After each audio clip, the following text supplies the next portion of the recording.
Hello and welcome to a new episode on Sadhana World Foundation. As you know, we care about crafting young lives. We present stories and experiences from our day to day lives and connect them with the deep knowledge that's embedded in our ancient texts. I was having a tough week, and the outcomes that I was looking for weren't coming my way. I was feeling a little disappointed. So I was thinking for myself that someone like me who believes in karma yoga is feeling so disappointed. Why it is so? Is that human behavior? So I was thinking about it, and hence today's vlog.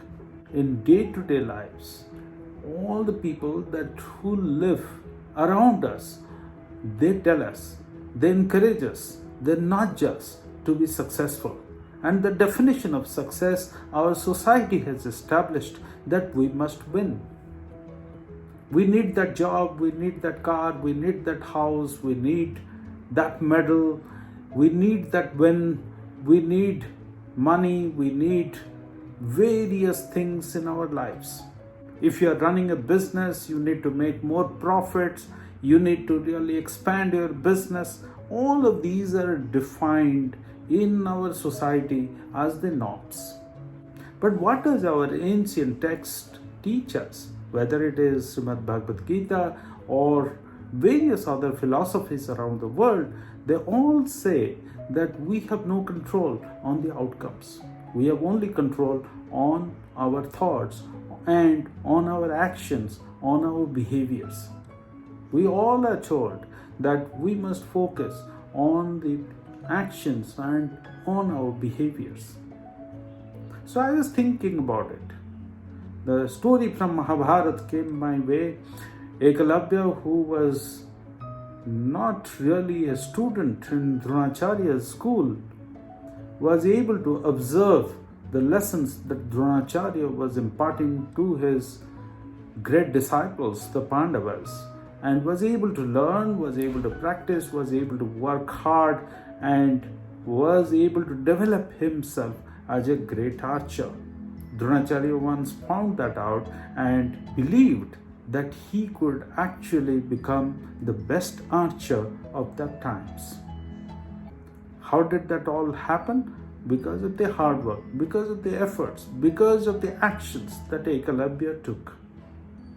But was Ekalavya successful? As per the standards set by our society, the best archer is the one who wins the war. But Ekalavya could not go to the war. Before he could go to the war, his thumb was taken away by Dronacharya. He was disabled. So what do we say here? Think of a situation where a student has put a couple of hours of work every day and believes that he has done his best for that exam. The exam happens and he flunks in that exam. Is the student successful? Has the student done enough? Is he like the Ekalavya? That's the question, my dear friends, my dear children. What do you have to say about it? I think all this points us in the direction of karma yoga. It says that we have control over our actions, over our thoughts, over our behaviors. We cannot control the outcomes. Outcomes will come. Is it fair to say that when you are having a tough week, you should not feel disappointed? Probably the answer is no.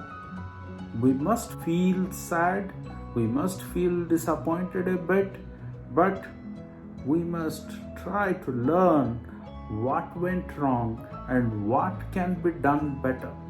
The smarter people are like the Ekalavyas. What did Ekalavya do? Ekalavya kept on observing the lessons, was a very, very sincere student and was continuously trying, he was practicing, working possibly the hardest. He was not a student of that school. but he was able to learn from a distance and was able to put so much of work that his talent actually came to the fore. Ladies and gentlemen, my dear children, think about this.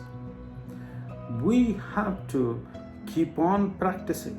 We have to keep on reflecting what goes wrong.